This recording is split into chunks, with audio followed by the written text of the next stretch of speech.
Good morning दोस्तों। मैं doctor Anjali Gupta आज आपका साधना और स्वास्थ्य ग्रुप और साथ ही साथ यूट्यूब चैनल में आपका हार्दिक स्वागत करती हूँ। आज फिर से मैं आपके सामने कुछ एक्सरसाइज और कुछ टिप्स लेकर आई हूँ और ये टिप्स हमारे एंगर मैनेजमेंट के लिए हैं। कहते हैं कि आज के कोरोना काल में जहाँ वैश्विक महामारी फैली हुई है, ऐसे समय में हर एक इंसान, चाहे बच्चा हो, चाहे जवान हो, चाहे बूढ़ा हो, कहीं ना कहीं असहाय वो अपने आप को फील कर रहा है।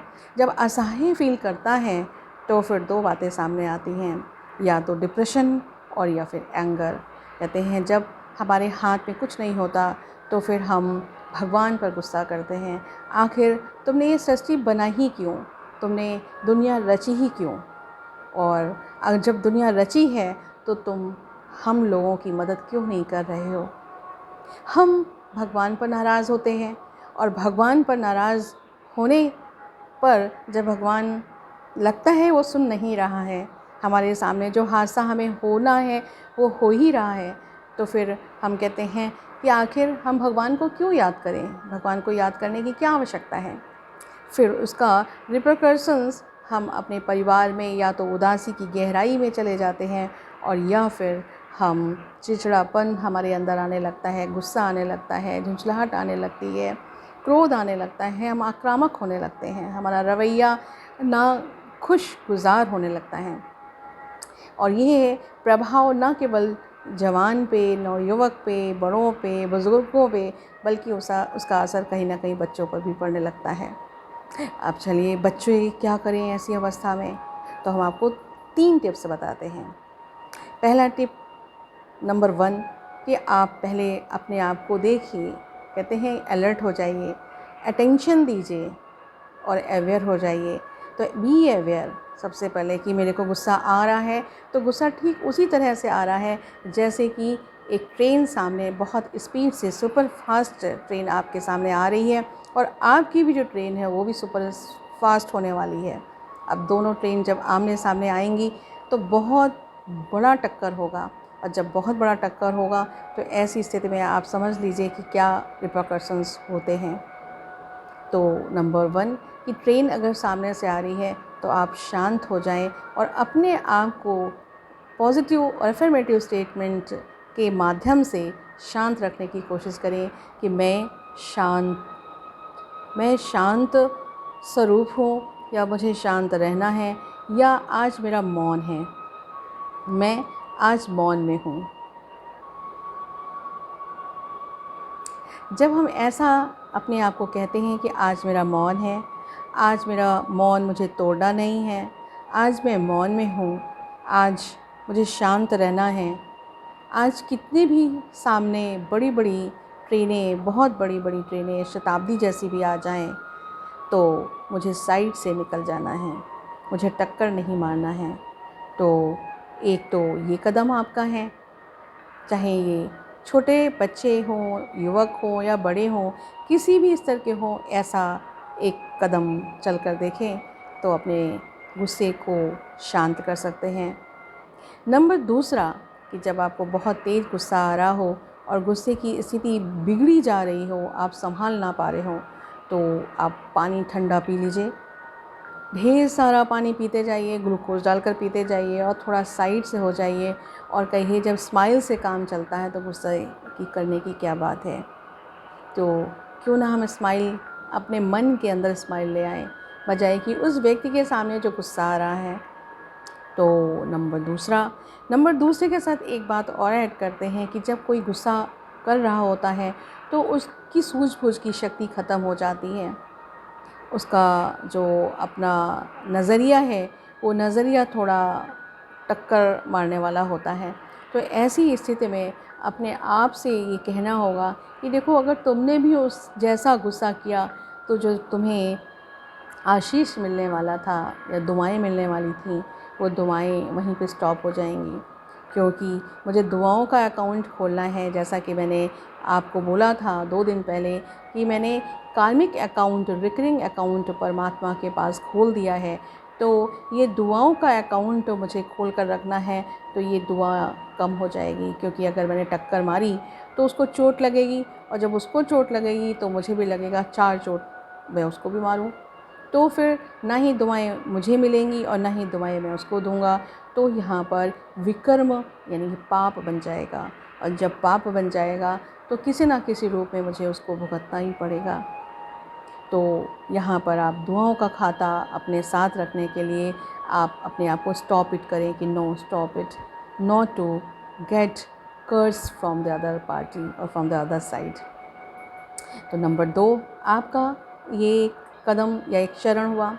और तीसरा चरण ये है कि आपका अभ्यास जारी रहे। क्या अभ्यास जारी रहे? कि मुझे गुस्सा करने से मेरे अंदर भूत आ जाएगा। अगर मैं गुस्सा करूँगा तो भूत मेरे अंदर पहले से ही आ जाएगा, और भूत को मुझे भगाना है, यानी कि गुस्से को भगाना है। तो गुस्सा और भूत दोनों एक ही पर्यायवाची हैं। तो जैसे बच्चों को आप कहते हैं कि बच्चा गुस्से नहीं करना चाहिए, गुस्सा नहीं करना चाहिए, तो बच्चे को इस तरह से कह सकते हैं कि देखो, गुस्सा करोगे तो तुम्हारे पास भूत आ जाएगा, और भूत तो तुम्हें फिर खा जाएगा, तो तुम फिर भूत से तुम कैसे बचोगे? तो इसलिए गुस्सा नहीं करना। तो बस वो बच्चा समझ जाएगा कि अरे भूत मेरे पास आ जाएगा और वो मुझे खा जाएगा, तो मैं भूत को अपने पास नहीं आने दूंगा, तो गुस्से को भी मैं नहीं आने दूंगा, और गुस्से से अपने आप को बचा कर रखेगा। तो ये 3 प्रकार की टिप्स मिली जुली, जो बच्चे के लिए भी, युवक के लिए भी और बड़ों के लिए मैंने आपको बताई। हम 1 मिनट का आपको अभ्यास कराते हैं। 1 सेकेंड रुकते हैं, हम थोड़ा आपको म्यूज़िक चलाते हैं। तो चले 1 मिनट का अभ्यास करते हैं।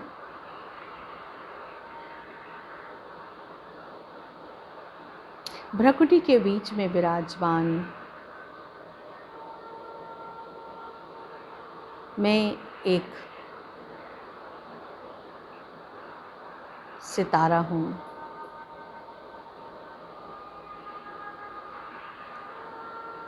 मैं सितारा जैसे आसमान में चमकते सितारे, ऐसे ही मैं चमकता सितारा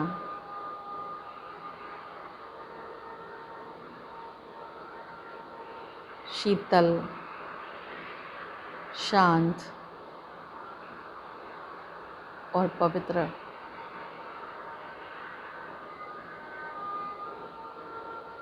इस शरीर रूपी मोबाइल में बैटरी रूपी आत्मा को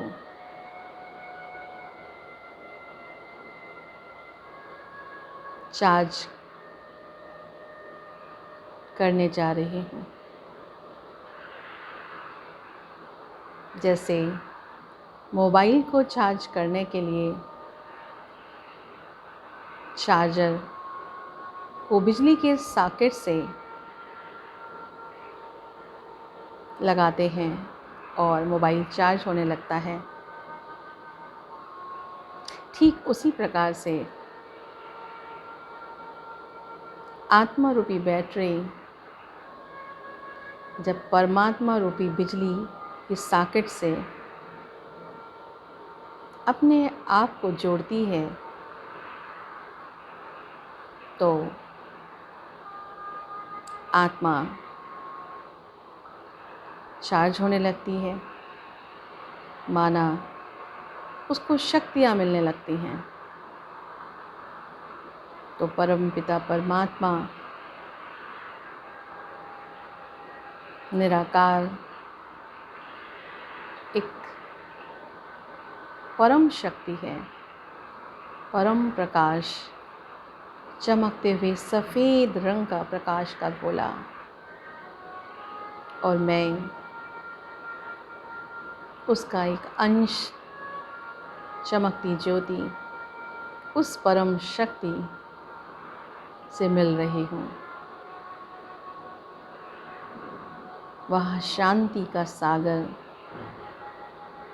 और मैं मास्टर शांति का सागर,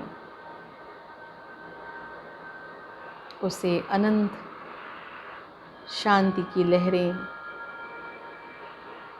मुझ आत्मा में पड़ती जा रही हैं। आत्मा शांत और शीतल होती जा रही है।